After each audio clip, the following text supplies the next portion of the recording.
Hello students, welcome to my YouTube channel the career river. Students, आज हम आपको cation और एनायन की सहायता से कैसे आप फॉर्मूला लिख सकते हैं कंपाउंड्स का, उसके बारे में बताने जा रहा हूं। और ये जो टॉपिक है आपको क्लास 11th का यूनिट 1 चैप्टर से बिलोंग करता है और उस चैप्टर का नाम है some basic concepts of chemistry.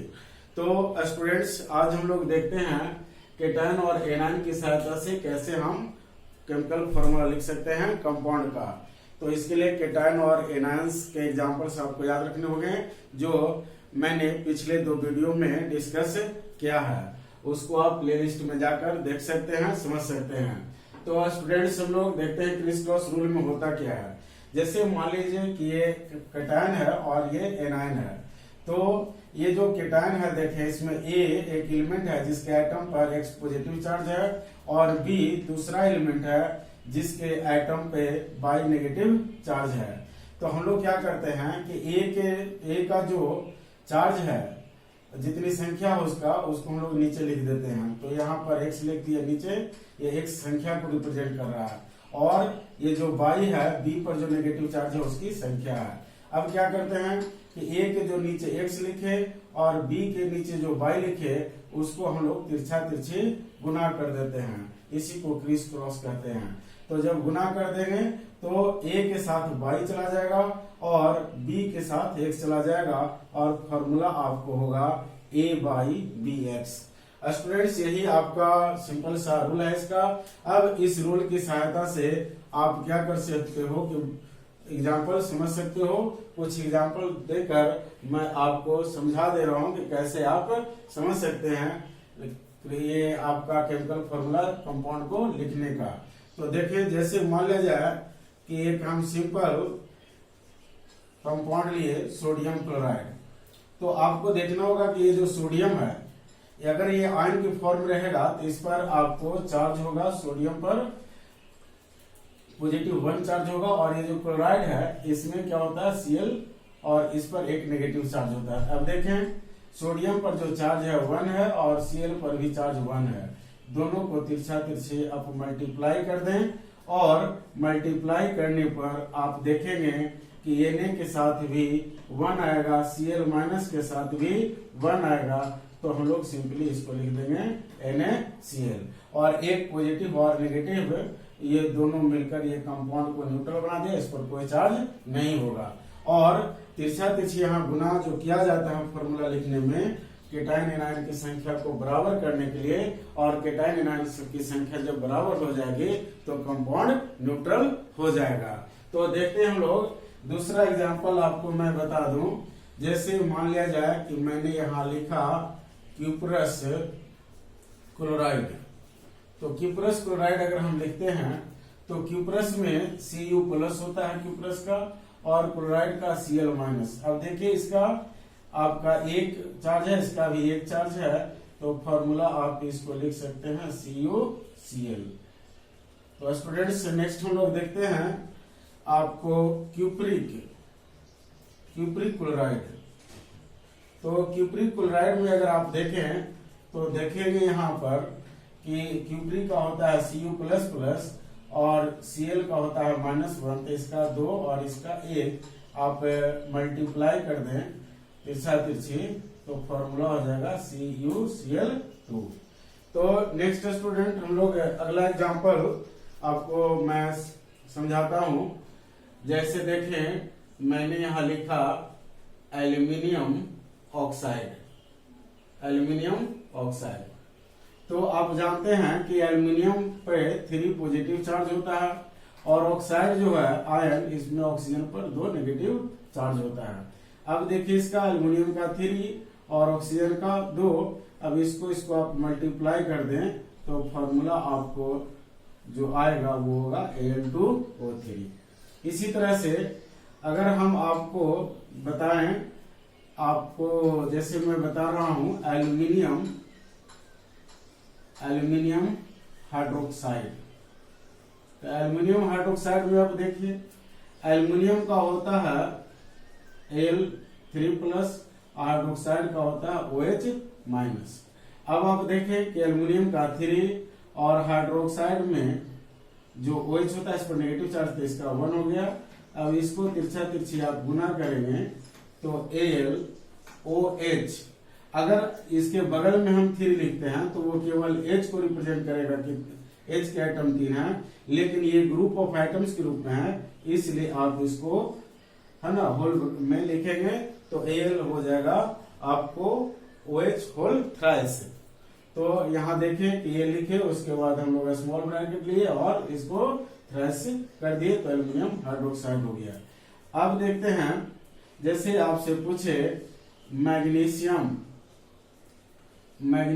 Nitride, तो मैग्नीशियम नाइट्राइड में देखें कि कैसे लिखा जाएगा। तो देखें Mg है तो Mg का होता है प्लस प्लस और नाइट्राइड का होता है N3-। देखिए इसका चार्ज 2 है और इसका चार्ज 3 है, तो इधर हम लोग लिखेंगे और जब मल्टीप्लाई कर देंगे तो फॉर्मूला हो जाएगा Mg3N2। अब देखते हैं हम लोग नेक्स्ट एग्जांपल। तो नेक्स्ट एग्जांपल आप देखें, जैसे मान लिया जाए कि मैंने यहां लिखा अमोनियम फॉस्फेट, तो अमोनियम फॉस्फेट का अगर फॉर्मूला आपको लिखना है तो आप क्या करेंगे, तो अमोनियम का होता है NH4 प्लस और फॉस्फेट का आप जानते हैं PO4 और इस पर होता है 3 नेगेटिव चार्ज। तो इसका देखिए 1 और इसका आप देखें 3, दोनों को मल्टीप्लाई कर दें, आपको फॉर्मूला आ जाएगा NH4 होल थ्राइस PO4। इस तरह से अगर हम आपको अगला एग्जांपल बता दूं तो देखें, जैसे मैंने यहां लिखा फेरिक सल्फेट, तो फेरिक सल्फेट अगर आपको लिखना है तो कैसे लिखेंगे, तो Fe3 प्लस को हम लोग फेरिक कहते हैं और सल्फेट का होता है SO4 और 2 नेगेटिव चार्ज होता है इसके ऊपर। अब देखिए इसका 3 और इसका 2, दोनों को आप मल्टीप्लाई कर दें तो मल्टीप्लाई करने पर जो सिस्टम हम लोग को प्राप्त होगा वो होगा Fe2SO4 whole thrice, that is called ferric sulphate. अब हम लोग देखते हैं नेक्स्ट आपका जो एग्जांपल है, मैंने यहां लिखा एल्यूमिनियम सल्फेट, तो एल्युमिनियम जो सल्फेट है अगर आप इसको लिखें तो एल्युमिनियम का देखिए आप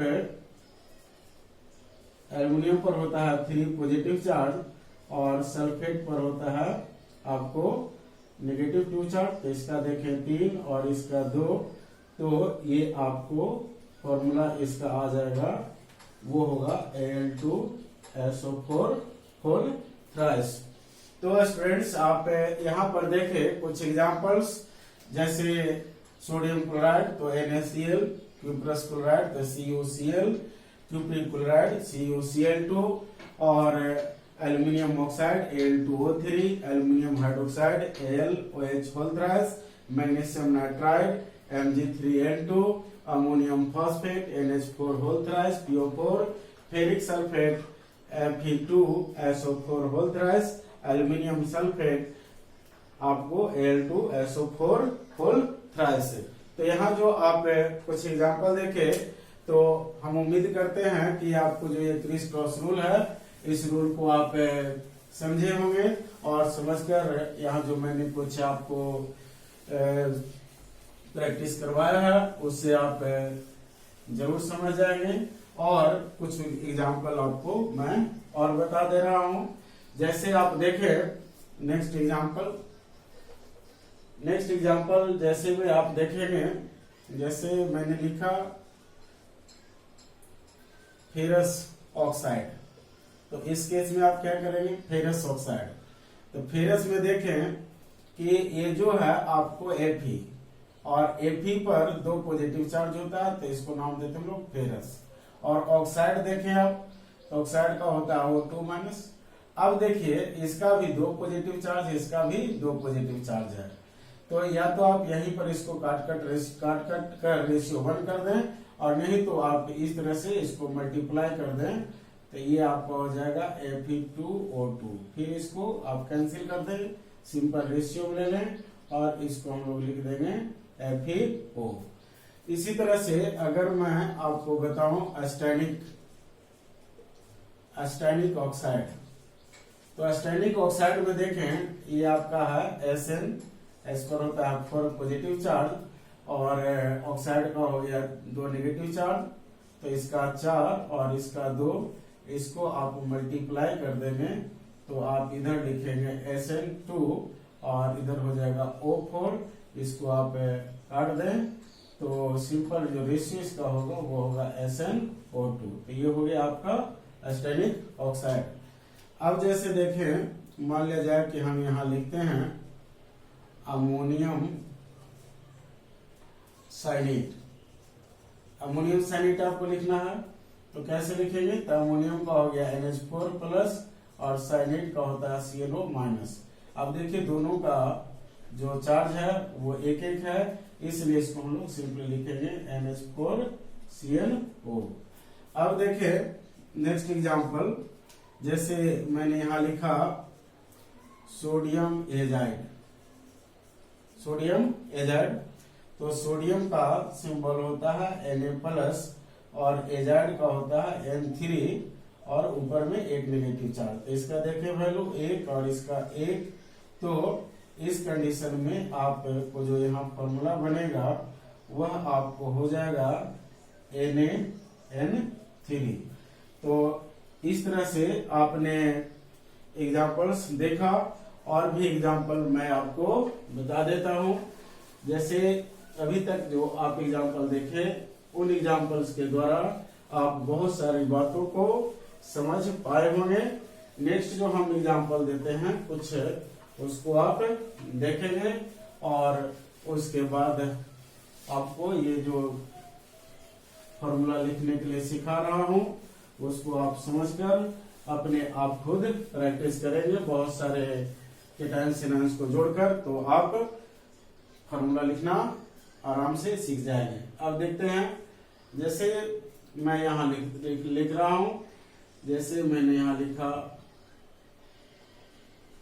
सोडियम सल्फेट।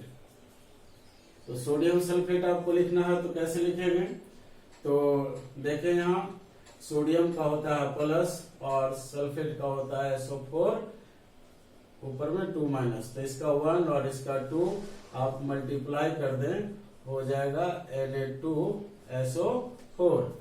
इसी तरह से अगर हम आपको लिखने बोले कैल्शियम फॉस्फेट, तो कैल्शियम फॉस्फेट कैसे लिखेंगे, तो कैल्शियम फॉस्फेट को आप देखें ये हो गया कैल्शियम पर 2 पॉजिटिव चार्ज और फॉस्फेट पर होता है 3 नेगेटिव चार्ज। तो अब यहाँ देखिए इसका 2 और इसका 3, तिरछा तिरछी मल्टीप्लाई कर देंगे, आपका हो जाएगा Ca3PO4 होल ट्वाइस। इसी तरह से अगर मैं आपको बोलूं कि आप लिखें कैल्शियम बाइकार्बोनेट, तो आप देखें कैल्शियम का होता है प्लस प्लस और बाइकार्बोनेट का होता है HCO3 नेगेटिव चार्ज 1। अब यहाँ देखिए 2 और इसका 1, तो आपको इस तरह से लिखना होगा CaHCO3 और HCO3 का होल ट्वाइस लिखेंगे। इस तरह से अगर मैं एक थोड़ा सा बड़ा एग्जांपल लिखता हूं, ये देखें पोटासियम हेक्सासाइनोफेरेट। तो आप देखें इसमें कि पोटासियम का जो होता है वो होता है K+, और आपको मैं बताया था कि जो हेक्सासाइनो जो फेरेट आयन होता है तो उसको हम लोग लिखेंगे FeCN का होल 6 और इस पर जो चार्ज होता है 4 नेगेटिव चार्ज होता है। तो अब देखिए इसका वैल्यू 1 है और इसका 4 है, तो इस कंडीशन में हम लोग क्या करेंगे, इस तरह से इसको गुना कर देंगे, तो ये फेरोसाइनाइड आयन है। तो इस कंडीशन में हम लोग इसको लिखेंगे K4 FeCN होल 6 और इसको हम लोग स्क्वायर ब्रैकेट में लिख देंगे। नेक्स्ट आपको मैं बता दूं, जैसे आपको लिखना है सोडियम बेंजोएट, तो सोडियम बेंजोएट आपको अगर लिखना है तो देखिए ये हो गया सोडियम और ये हो गया C6H5CO-। अब यहाँ देखें इसका वैलेंसी 1 है और इसका 1, दोनों को हम लोग तिरछा तिरछी मल्टीप्लाई कर देंगे। तो हम लोग ध्यान रखना है कि मैंने बताया था कि जनरली केटायन को पहले लिखते हैं और एनायन को बाद में, लेकिन ऑर्गेनिक कंपाउंड के अगर एनायन है तो उस कंडीशन में हम लोग क्या कर देते हैं, एनायन को पहले लिख देते हैं और केटायन को बाद में लिखते हैं। इस तरह से हो गया सोडियम बेंजोएट। अगर हम आपको अगला बता दें, अगर हमको लिखना है कैल्शियम फॉर्मेट, तो कैल्शियम फॉर्मेट आपको लिखना है तो कैसे लिखेंगे, तो ये आपका है Ca++ कैल्शियम का और फॉर्मेट का HCOO-। तो देख रहे हैं कि इसका 2 है और फॉर्मेट का 1, दोनों को हम लोग मल्टीप्लाई कर दे तिरछा तिरछी। तो अब आप देखेंगे ये हो जाएगा HCOO का होल ट्वाइस और Ca। तो स्टूडेंट्स अभी आपने देखा ferrous oxide FeO, stannic oxide SnO2, ammonium cyanate NH4CnO, sodium azide NaN3, sodium sulphate Na2SO4, calcium phosphate Ca3PO4 का होल ट्वाइस, कैल्शियम बाइकार्बोनेट आप देखें CaHCO3 होल ट्वाइस और पोटासियम हेक्सासाइनोफेरेट आप देखें K4 FeCN होल 6 और सोडियम बेंजोएट C6H5COONA और calcium formate HCOO2 C whole twice और आप देखें Ca। तो यहाँ पर आपने देखा कैल्शियम फॉस्फेट, ये calcium formate HCOO whole twice और Ca। तो ये था आपका कैल्शियम फॉर्मेट। तो स्टूडेंट्स अगर आपको मेरा वीडियो अच्छा लगे तो आप जरूर मेरे जो चैनल है द कैरियर रिन्यूअर, इसको आप जरूर सब्सक्राइब करें और वीडियो को लाइक करें, दोस्तों में शेयर करें। धन्यवाद स्टूडेंट्स।